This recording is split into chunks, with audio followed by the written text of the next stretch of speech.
Le second des déséquilibres de l'espace français est révélé par la répartition du peuplement selon la taille des villes. Partons d'une carte de la répartition des principales villes françaises au début des années 50. Une part de ces villes sont des centres anciens, datant souvent de l'époque médiévale ou moderne, se situant sur des nœuds de communication et où se sont développées des activités commerçantes et artisanales. Ces villes connaissent à partir du XIXe siècle un développement conséquent grâce à l'industrialisation.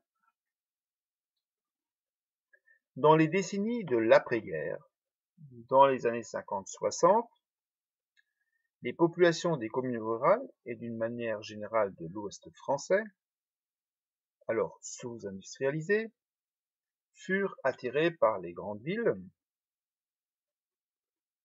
favorisant ainsi leur développement urbain et créant un déséquilibre entre les régions françaises le long d'une ligne Le Havre-Montpellier, séparant d'un côté une France densément peuplée, jeune et active à l'est,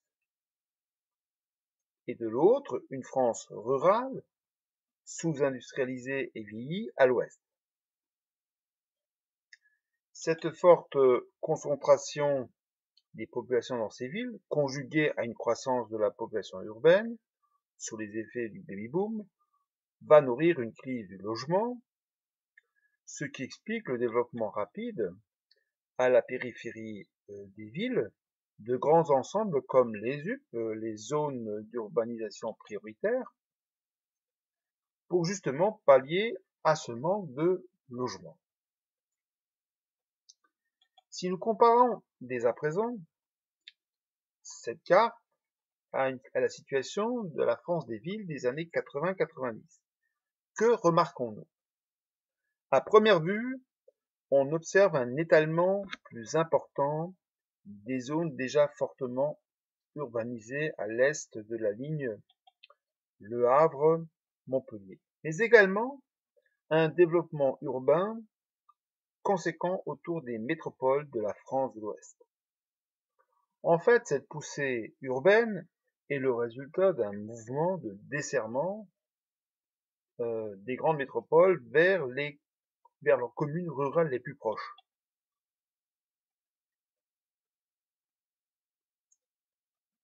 Favorisant dès lors leur urbanisation et leur intégration dans l'aire urbaine.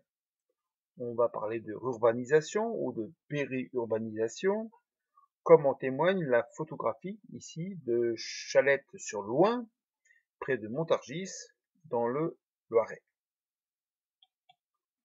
Ainsi, de nos jours,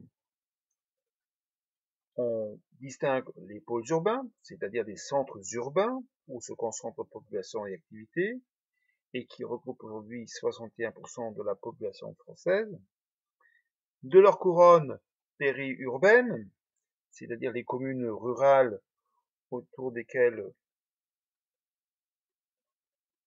se rassemblent aujourd'hui environ 21% de la population, et les campagnes en tant que telles qui regroupent 18% de la population.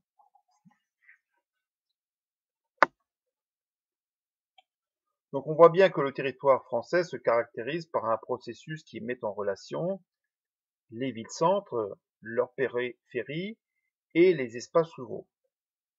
On parle de métropolisation. Cependant, tout le monde ne vit pas au même endroit et pour les mêmes raisons. Les cadres supérieurs s'approprient plutôt les quartiers centraux. Les classes moyennes investissent des zones de plus en plus éloignées des centres. Les populations les plus précaires se concentrent d'abord dans les ZUS, les zones urbaines sensibles, mais de plus en plus dans les communes rurales très éloignées des centres.